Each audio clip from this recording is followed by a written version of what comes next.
So good afternoon. It is 3 o'clock and welcome to the October pre-planning meeting for the City of Frederick Planning Commission.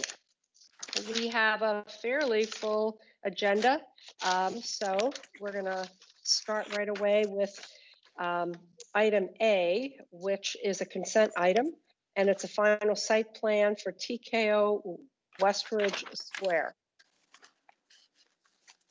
This is Sherry's item.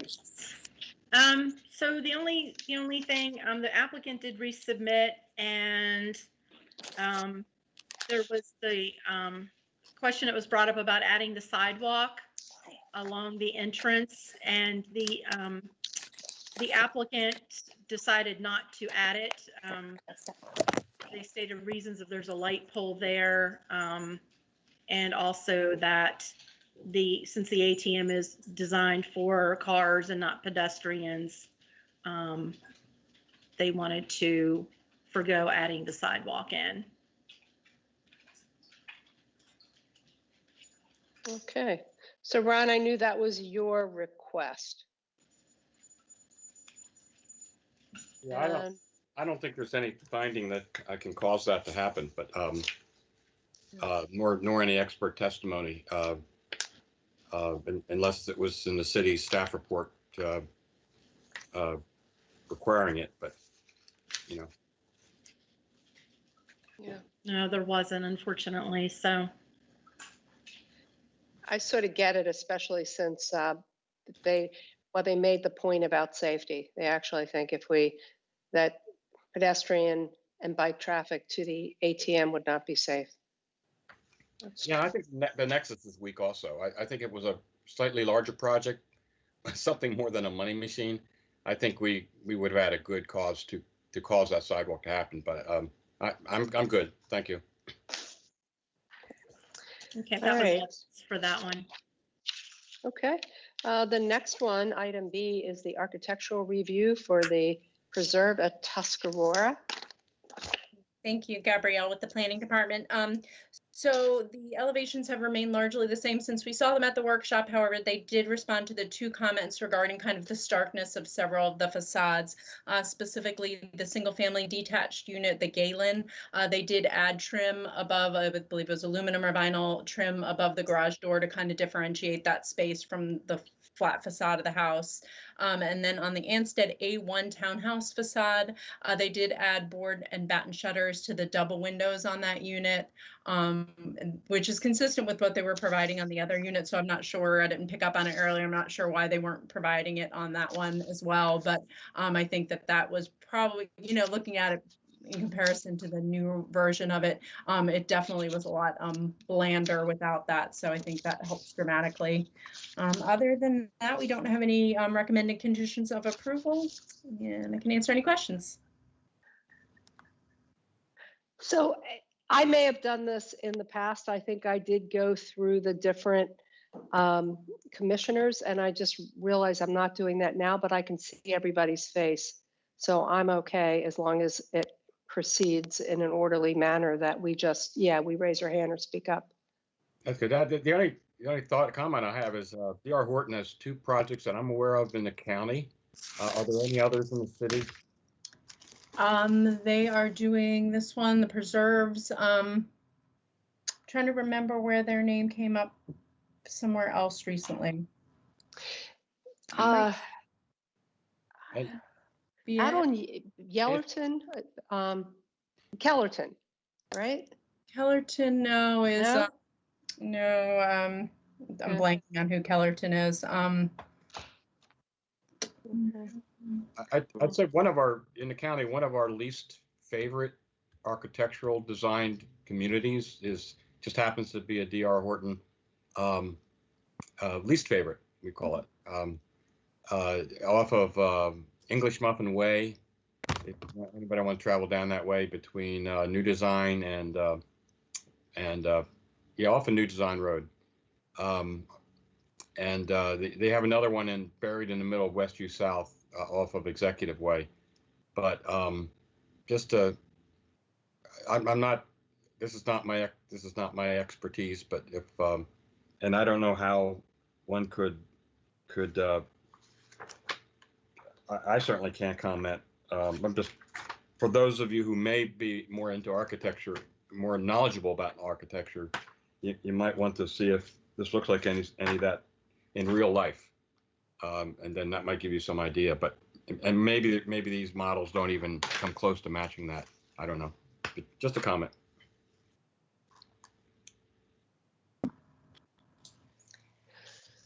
Okay, any other questions or comments on this item? All righty. I appreciate the changes that they made. I think for both of those models, they really made a difference. Okay, so item C, this is the big conversation today. This is the master plan for MDC. Yes, as you see, there's a long list of approvals when you get to the final end of the report. The first one is the consideration for the conditional use. We're recommending approval based on knowing that the Planning Commission, if this conditional use was proposed to be substituted for another conditional use, it would come back to the Planning Commission for approval. So, and this is something that is written into the ordinance, and that is kind of a safeguard there for you as you're concerned of what would go into that building if not a permitted use. Then we have a number of modifications. As you see, we have setback modifications. We have a lot width modification. The frontage, so that they are fronting on open space. That's a normal, well, not normal, but we have modifications many times for that design. We also have the modification to the street detail for 7th Street that we're widening that to 62 feet. You also have the engineering modifications for aprons for the of the alleyways, and also the truncation of curbing for the intersections. And as the discussion goes, you know, we have discussed many times of where the roads would go and designs and what the applicant would be responsible for. Midway through the week, staff had another discussion, and it was brought to our attention that even though the applicant was offering half section of pine along their property line, that was really not the alignment for Pine Avenue. Pine Avenue actually falls within their own their whole property. So staff had a discussion with them and has come up with these conditions where it's flexibility when they get to the preliminary plan stage, that they will dedicate or construct a road that will connect to the future Pine, whenever that would be able to be connected. Right now, you know, there's housing in between the two sections of Pine Avenue. But in the future, you never know if a house would be bought, that road would be necessary, but the alignment would need to be in play with the Pine Avenue, and see how they would design that through their property. It could be a half section on some of it, and it could be a whole section on part of it. We don't know. They're just leaving it kind of flexible at this time, recognizing that Pine Avenue is one of their obligations. And they will be constructing the 7th Street as known, as we suggested, and having it blocked. Staff actually would like to see the developer construct their section of 5th Street all the way to east if possible, and we've left that out as an option to make sure that the surveying crew knows that it is possible to have that land and construct it to East Church Street. So that is the options for what this applicant is looking at. And, you know, they might have part of all of Pine and part of their frontage of 5th, or they could have all of 5th and they'd have all of 7th, of course, with any of those options. So, do you have any other questions? And I just want to elaborate a little bit on the Pine Avenue issue. So in looking at some kind of supporting document around that, we started to question if Pine Avenue was more on their property than not on their property. So up until now, we've been looking at this half section, 30 feet of right of way and the road within that on MDC's property. We started then looking, as Pam noted, about the connection of Pine Avenue in the neighborhood to the north that's cul-de-sac, and there's a home right smack dab in the middle of it. And then looking at the old plats that dedicated right-of-way for Pine Avenue at the intersection of 5th and Pine. So the property that's immediately to the west of this, located off of 5th. And if you start connecting those dots, the trajectory of that road between the north part and the south part does go more through their property than riding that center property line and being a half section. However, that was 1950s, 60s when that when the dedication on 5th was provided. The home was built then in 1993, something like that. It's in the staff report. And so now we're looking at it and going, okay, well, is that a realistic connection now through that person's home? It might not be anymore. And the 2010 comprehensive plan shows Pine Street connecting to 7th and that being the network, not kind of extending all the way through. So, we were kind of struggling with this. Well, it looked like initially someone's intent was to run this road through MDC, but now we have kind of these extenuating circumstances of the house constructed. We're looking at the development viability and feasibility for MDC and how much right of way can you take out of it and still have a meaningful product, which is what I'm sure the applicant will try to stress upon on Monday night. And so it is a question, and the decision you all need to make is what they're proposing with a half section of Pine riding their property line and, the other half section to be provided by the other two property owners on the west side. Is that still consistent with the comprehensive plan? Even though an argument could be made that this road should go more through their property, is kind of the decision you have the authority to make. We've talked in the past, and I don't remember all the conversations with the comprehensive plan, but the alignments shown on these roads are not engineered. We're drawing nice big crayon lines on a piece of paper, not knowing if there's I always picture something like a big trench or a moat in the middle of that you can't get over. So it's not an engineered drawing, but that is kind of the conscious decision that we should be making at this point, is saying yes or no. We feel like what the applicant's proposing with that half section of Pine is consistent with our comprehensive plan. Now, that might, they might not actually be constructing that, as Pam said. We're still leaving that 5th Street connection from the property all the way to Church Street as our more desirable construction. I think nobody sees that half section of Pine Avenue is really adding to anything or contributing greatly right now. That 5th Street instead, beyond their property, would be a better, a more efficient improvement to make at this time, be a better thing to get. But it is an offsite improvement and it's not tied to APFO. So we have a really hard time making them do that.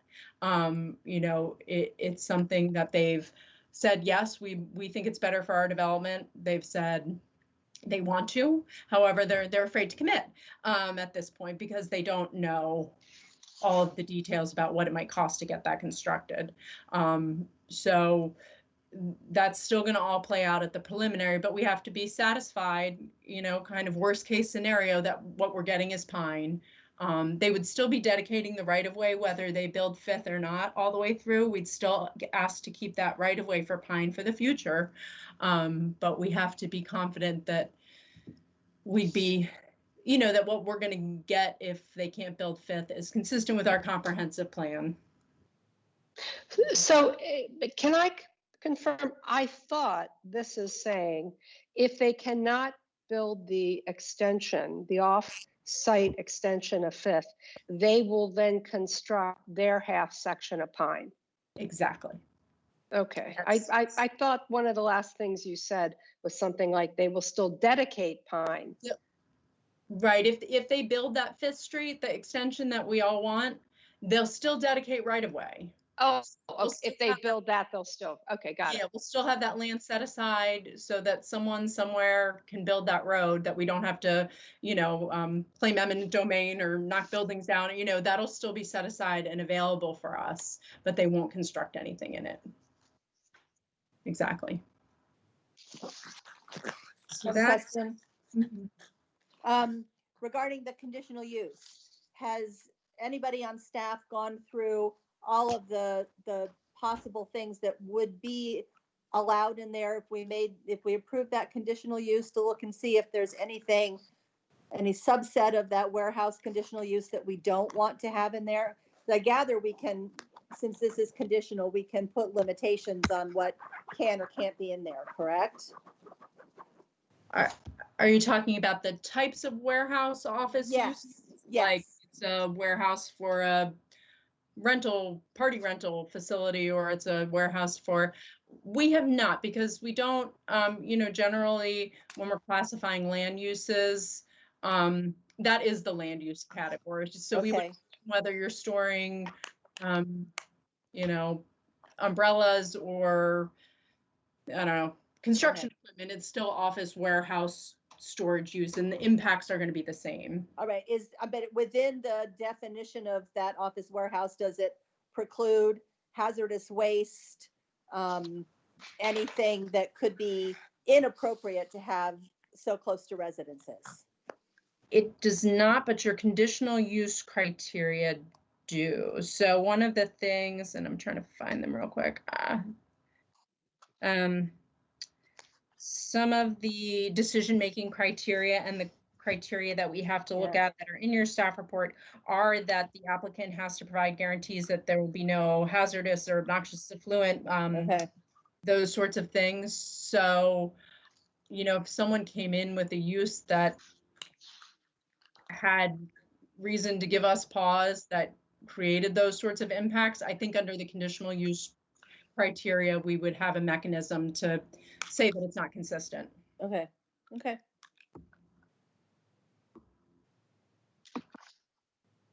Any other questions, comments on this item? Ron, you're talking, you're on mute. I asked this at workshop, Gabrielle, but I can't remember your answer, and maybe things have changed in the last few months. But the county DPW site plan project, of course, they still have their signs up for that. What's going on with that? What's the status? Sure. So they did a sketch plan, which is our pre-application process. And then there was some discussion about their construction of the half section of Fifth along their frontage of the property. The concern that I understood at that time was that they do not have money in the CIP project for that maintenance facility to include the construction of that half section. That when they, established that project for repair and replacement of their maintenance facility, they did not take into account construction of a half section of road. So their concern was that they be able to move forward with their project and the need they have for that maintenance facility, but recognizing that as government works, they won't be able to get the money until they put in a request for a CIP for that additional money in out years or whenever it's available. What I believe, and they just submitted their final site plan. The discussion with the sketch plan was that they may be seeking some sort of deferral for that improvement because of the timing of funding. The site plan just started coming through the review process. It was just submitted at the end of last week. So I haven't taken a look at that yet. I don't know if Sherian or anyone else has, but they would be obligated to construct their frontage improvements, curb, gutter, sidewalk, but obviously it's got to tie into a road. So that is kind of where that is. Well, I guess it plays into this discussion then. If we're causing, or if we're giving this developer an opportunity to build a preferred alternative to build this road off-site down to Church Street, and I would think that if they can do that for less money and less risk than what it would take to build a half or full section of Pine, which at least from a pavement standpoint, it's less pavement, then it would be disingenuous of the city staff to let the county DPW off the hook for building their half section. I would think, unless the county project was a small, like a money machine or something really small. When I'm walking the dog, I'd love to go through the gate where it says no trespassing, which is basically the edge of the alignment of where the road would go. And then they were just shutting the gate when I got there the other day, and so we had to walk on the grass on the other side of the ditch. So that's anecdotal and meaningless, but it just seems that if we're telling one they got to build a half section, we got to tell the other. And if I'm in a planning commission, I would push for a half section from the county on that. And they'll just have to figure out how to fund it if they want to do the project, in my opinion. But that project hasn't gotten here yet.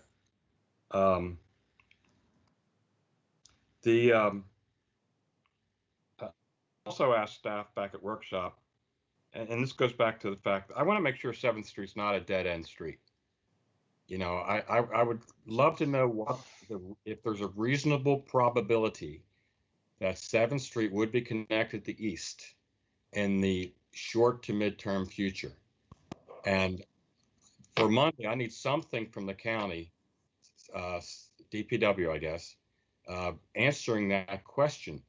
And it's got to have some meat to it, or I would want it to, with regard to have they done any kind of conceptual alignments like the Planning Commission's been asking for, and planning staff the last 4 years? Have they had any conversation with the two property owners? It's not just Dairy Maid, it's the Brandenburg Electric property owner. You know, do they have a problem with the road being within 5 feet of an existing wall, which is the existing structure, unless they want to take it? Has the county, or has the city rather, condemned property in the last 10 years when they've had an unwilling seller? I just want to get a feel for whether or not there's a reasonable probability, because if there's not, and I understand the ultimate win-win would be have them build 1,000 feet of 7th Street, and then that would really help the county CIP project raise to the top, because it would be less of a cost project. So that, to me, that's a win-win. Win for the city, win for the city, win for the developer. But it's I go back to what Barbara and Joan said at the last hearing, and they basically said we kind of like what we had before, and I would add a third voice to that. The original proposal that came in, which with what I call Pine Street relocated over to the east, made a heck of a lot of sense.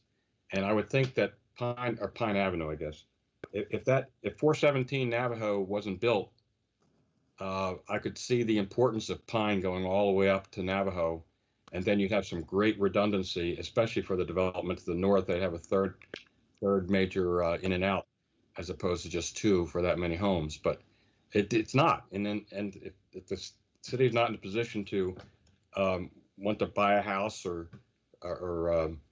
and take all the flack from the neighborhood, because no one in that development is going to want it. So I agree with the city's fait accompli that it's going to end at 7th Street. Why not end it at 5th Street? What utility does it have going from 5th to 7th Street when you could have that equal utility by having a little bit further to the east, as the applicant originally proposed? It would be less expensive for them, and so, you know, that's just, that gnaws at me with this product. I think it went from a very good product to a less than very good product than what we have on the table now. So that concerns me. And it's not just, I think as far as connectivity is concerned, there's two goals in my mind: getting this project connected to Church and getting it connected to East. And that is done. That's established with both the original plan and this plan. But what we don't have is a clear ability to ride a car, ride a bike, or walk safely between the world of East Street and the world of the Nicodemus property, Church East. East Church. East Church. especially if they come on a multifamily apartment complex that doesn't have that internet connectivity. And I guess you get that if 7th Street's built and Pine is built, you still get that. So I take that back. But it's like around Robin Hood's barn. It's so much more indirect. So I guess I meant to say this more at the hearing, but I want Gabrielle to, at least for you to understand, the point would make is that I don't think we've gone in a good direction, and it was seeming as if, though, that at the very least a compromise would be to have Pine built in its original alignment, which again I question why it's there anymore. And I'm not saying it's a bad product. I think it accomplishes, again, the goals I set out about the connectivity. I just think it could have been a little better than what's there. But the good news, I think, is that the applicant was pleased and happy with the compromise, and so I'm less inclined to, maybe I'm lamenting the fact that I thought it was a better. But yeah, so. Do you know, But even connecting to Church Street, doesn't get it. Just if you want to go from East Church to anywhere 5th Street, or if you want to walk to the whatchamacallit, Gambrel Mountain Food Store. Number one, you can't do that because Church Street sidewalk is not good. You can't do a roller. You can't do a wheelchair because the driveways, it just doesn't work. The sidewalk is terrible on East Church. But my point is I almost wouldn't want to see the option if they're going to build 7th Street, they have to build Pine.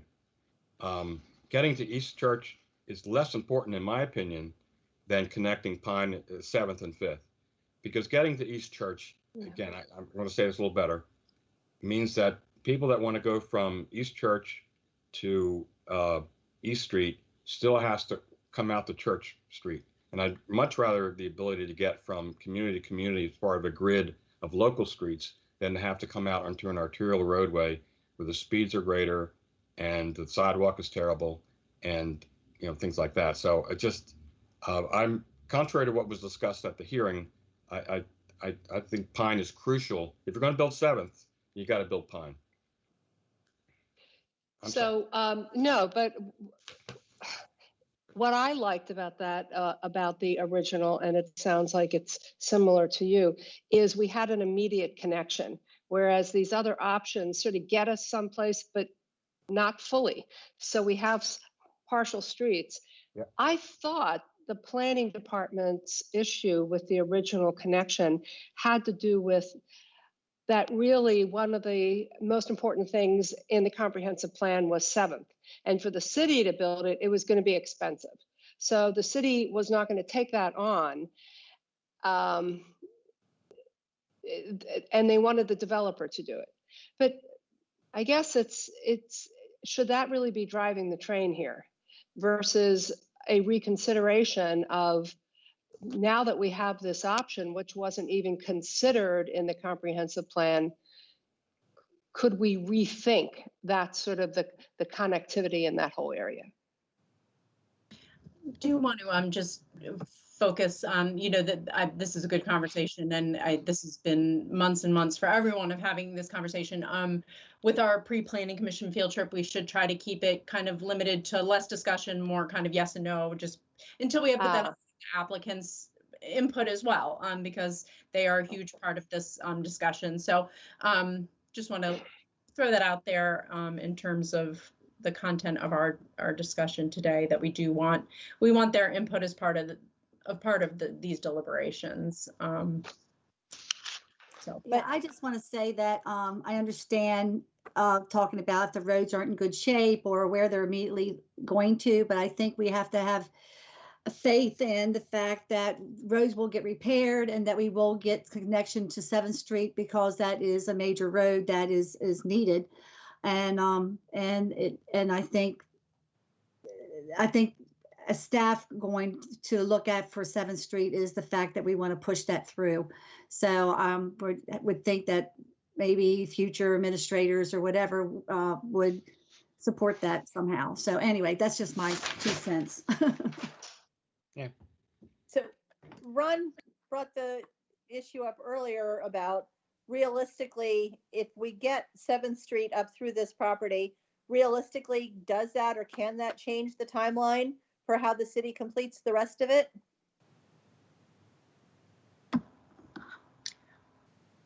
I would think there are a lot of factors that go into, determining that timeline, because it is not going to be as simple as No, just, even just assigning money with the other property owners. Yeah, Landing The question. project would be appreciably less. the cost Yeah. would be, but it doesn't necessarily change the timeline. Okay, thanks. One thing- But it doesn't not. I mean, having the reality of that section of road could potentially spur different conversations that we've had. It makes it closer to fruition. One thing I did want to point out just super quickly, just to make sure everyone understood it.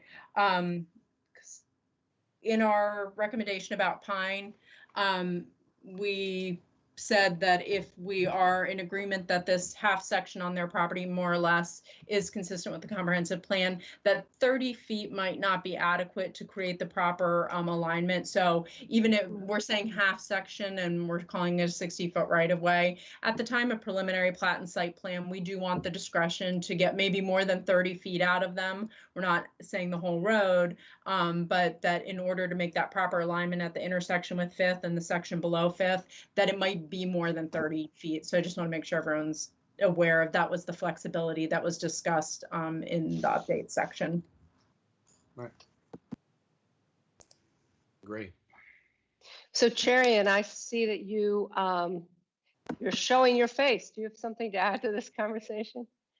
Oh, just a quick comment on what Ron mentioned about the third option. I think we'll have to go back and probably look at the third option that the applicant presented, which probably would, I'm not sure if that the extension of 7th Street under the original alignment will become any more feasible. So that's a big question to consider. I think just wanted to. So if we say 7th Street's going to go connect to 5th Street, that's the third option that you were talking about, correct?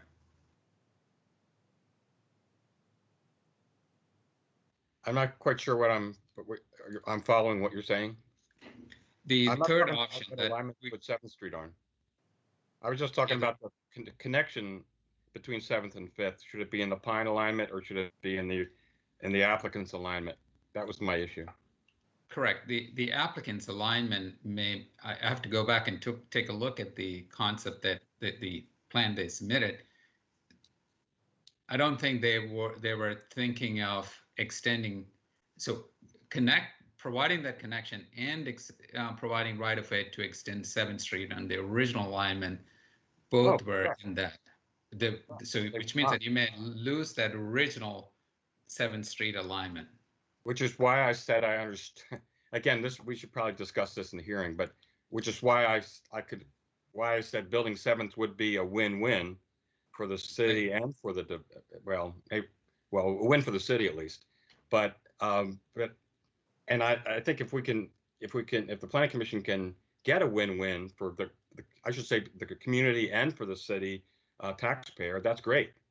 I just don't think it's worth investing in a road unless there's a reasonable probability of it being built beyond where they're gonna end it. Same thing with a half section.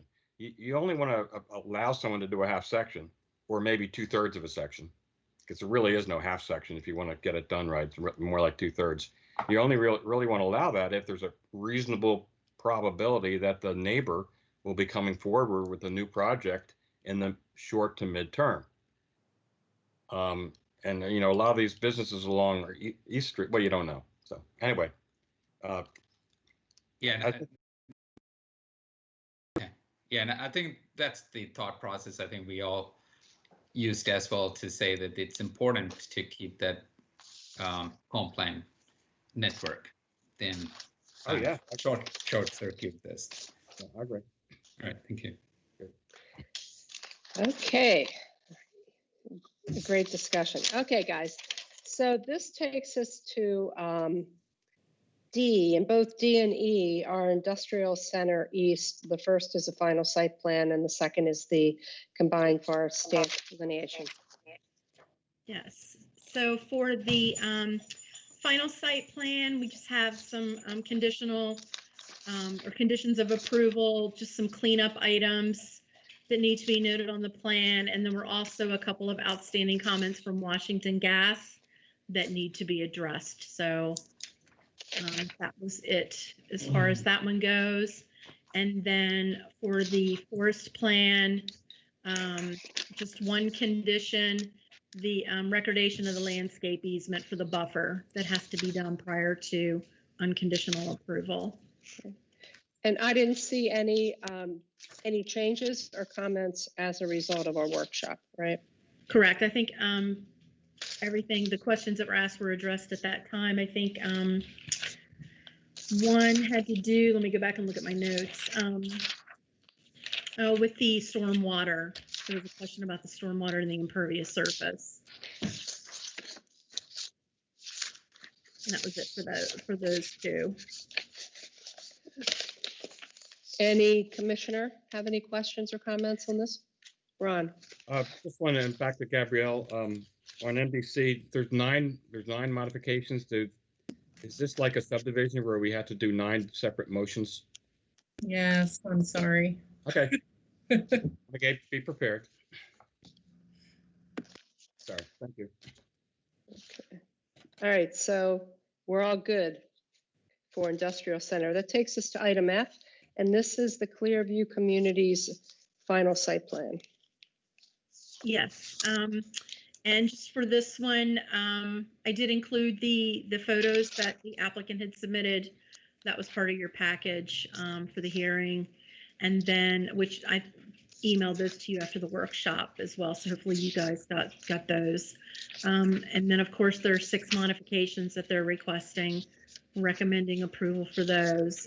And then just some cleanup items for the conditions of approval on that one as well. And guys, this has 7 different motions, so it's the same thing.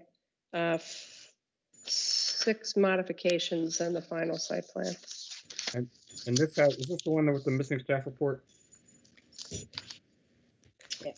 It was put in the Dropbox. It's in the Dropbox. Yeah. Oh, You right now. You would not have a print copy unless you print it. Jess, is It there did any go way? out the original packets. Yeah. It was emailed or sent out on Wednesday, I believe. Okay, I got my package on Monday. I'm sorry. It's not in your physical packet? And there were 3 staff You have reports in my physical package. And then I think Jessica said they were going to be sent to us online. So I go online, and when I go to download, both in Chrome and in Edge, in Microsoft. You okay? So, and anyway, I can't even see them. They're this big. So I have no access to staff reports unless and anybody else have that problem, or were you able to download your staff reports? No, I was gonna say the same thing. Since I'm working from an iPad, I have a hard time getting into Dropbox too. So I was gonna see if there was any way Jessica could print out the staff reports and have them in the lobby Monday morning sometime, or Monday before the meeting. I could scan them after the meeting and email them to you guys. That might be better for Jessica's sake. And Yeah, I mean, I know that's asking. I'll be a out of lot. town on Monday, so We have the PDFs of them. I think the part of the problem is the PDFs might be really large. You can access everything online as well. We post everything to the web. but So that's Gabrielle, that's one of the problems. There was I was just go, yeah, I'm just gonna do the report. Oh, sorry, Ron. No, it's 500 pages. Go Anyway, ahead. I couldn't get it online on the city webpage. I could not access it.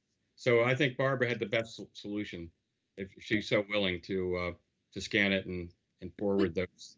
Barbie, you don't even have to do that. We have a PDF of the independent staff report too, without all the attachments, and that'll definitely scan, and we can email you that PDF easy. Okay, So we'll thank you. email, yeah, just the report without all the Great. stuff Perfect. to you guys. Great. Thank you. Okay. Gotcha. Yeah, I saw that they were 60 and 80 pages, and I only printed out the staff report part, just. Okay. All right, but nobody else had any other questions. There was one comment in here from the workshop. There were about trees, and there is the comment that the applicant is moving the trees to the rear of the property. And that's on page 9. Okay. Just note All right. in motion, this is the case with the reasonable accommodations provision under the Fair Housing Act. So that is incorporated as one part of the finding of your motion for the overall site plan. It's not an independent action you're taking, but you're saying basically we here approve this site plan, even though we understand that it's not compliant with this section of the LMC, because we're compelled to do so under the Fair Housing Act provisions we don't get to that detail, but just calling it out as a reasonable accommodation. And we did run that through. We've been working closely with the legal department on that, and confident And that's the appropriate thing to do. And all that language is in here, correct? Yeah, it's all in the big long motion. Okay, I see it. Okay. Next item is item G, and this is G and H together, which is interesting. Do we normally do it this way? But anyway, the G is the zoning map amendment and H is the mixed use plan for the Patrick Street Wayside Apartments. The reason why we sometimes put these reports together is a lot of your background information is the same for both reports. So it kind of keeps it, moving continuously through some of the, conversation and the requirements and stuff. But anyway, I think two of the main important things about this is that first, this is only the first hearing for this case. The zoning and the master plan need 2 hearings. And they are asking for all these parcels from being DB zone and M1 to go to mixed use, as you know, and also for a modification under the with also the Carroll Creek overlay to also be placed across the properties. They're looking for a modification to setbacks in regard to the historic structure, for a front setback to change under the Carroll Creek criteria, and also to the side setback. So they're looking for those 2 modifications to be increased. And also too, we've gotten some, you all had mentioned at the workshop, I believe, that you wanted to have some kind of language to understand that you wanted to keep the integrity of the historic structure, and with the higher height that they were presenting for the multifamily building. And we did put a paragraph in here. I reached out to our preservation planner in regard to that structure and what she felt was needed for keeping that, that historic structure, perspective. As you know, she has mentioned in one of these about the 3 stories versus the 4 stories and like a step back. This has been used in regard to some of the properties and along Carroll Creek. And so that was something she had recommended also for them to look at. We also too, from air traffic perspective, still wanting some connection through the property for J&K. It does not have to be a public road, but we are still looking for a connection there. And air traffic engineer Shearing has also brought before them, is it possible to put a private drive between J and K on their property, so that maybe it doesn't take up a lot of their land area and also benefits J and K and their property. So that is the two biggest items that you're going to have to look at. We also gave you the elevations that they showed you, draft elevations of what their kind of building they were looking at, and you'd seen those before. That's all I have. I don't know. Did you want to discuss anything else through the report? Have you discussed with the applicant these further recommendations that you're making? We discussed the road recommendations. Now, I did not approach them about the setback for the house or the multifamily. I didn't discuss that with them, but we did discuss with them the road, and they were saying they would look into it. They would have to see what would stop them. Maybe it could be easements or utilities. I don't know, but we're looking for some kind of. If that one doesn't work, we're still looking for some connection through that property for J and K. So when these come to the second hearing, will these be separate items? Just curious. It will still be one report. I mean, you're going to have different motions on the zoning and the master plan, but yeah. Okay. At what point in this project, if ever, do we get an architectural review? Architectural review you have with the master plan. Okay. But they have asked for the architectural review to come in later. We've done that many times, before they draw a permit, to have their design guidelines looked at later. But Okay.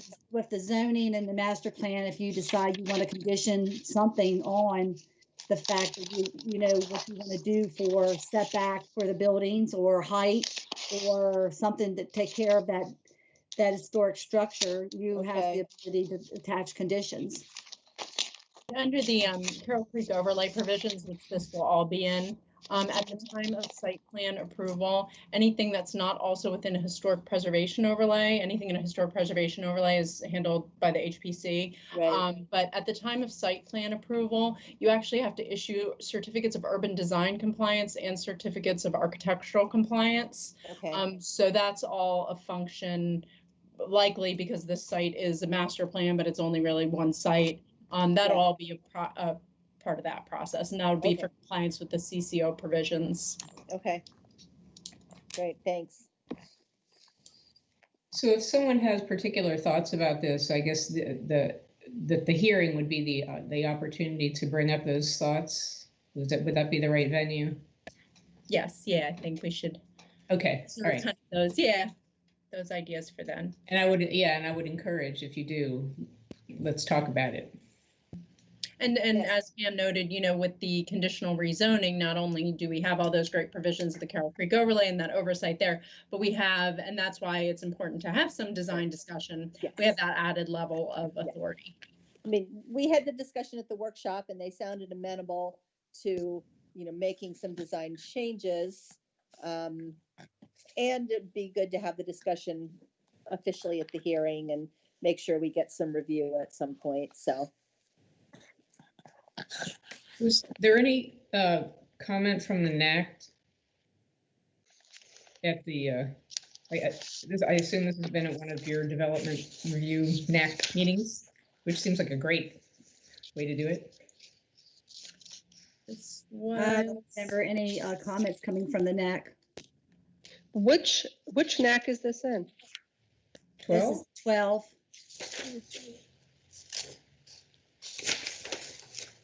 Yeah, 12. Yeah. It said it was February 11th with 2 attendees. Yeah, next, what was it? That was the last. So that would have been prior. That would have been prior to your virtual meeting. So this actually would have been a physical NAC meeting, and we know that that NAC is. Did we do the adjacent NAC? I know we're not required to do that, but I did not. Okay. NAC 11, or the one that's. Okay. I'm thinking NAC 11. Yeah, I mean, it seems to me in the past that there's been a great deal of public interest in these properties and what happens And I'm feeling like we're sort of floating out here and maybe not everybody has a concept of what's going on. So that's, we have to make sure people provide us our feedback. So it is a public meeting. We just have to.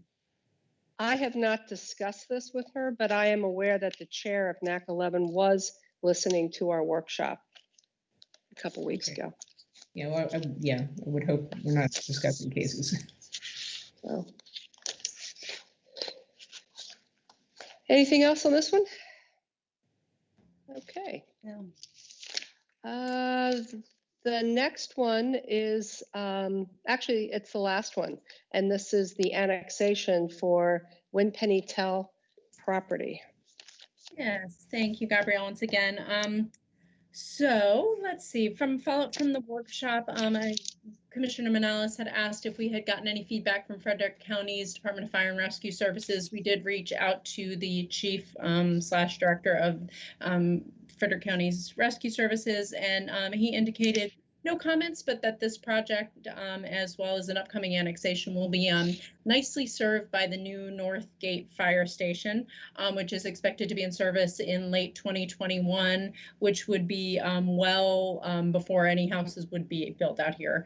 We had reviewed and approved that site plan, it was last year, and they're plugging along through their improvement plan process, and I'm sure we'll be eager to get building permits soon. So that was the comment from them. We still have not received any comment from the police department. I did receive a response email from Captain Grossman, who is resigning or has resigned, that he would pass it off to the next in line to provide comment, but I have not heard anything. So I'm sure that is a busy time for their department right now.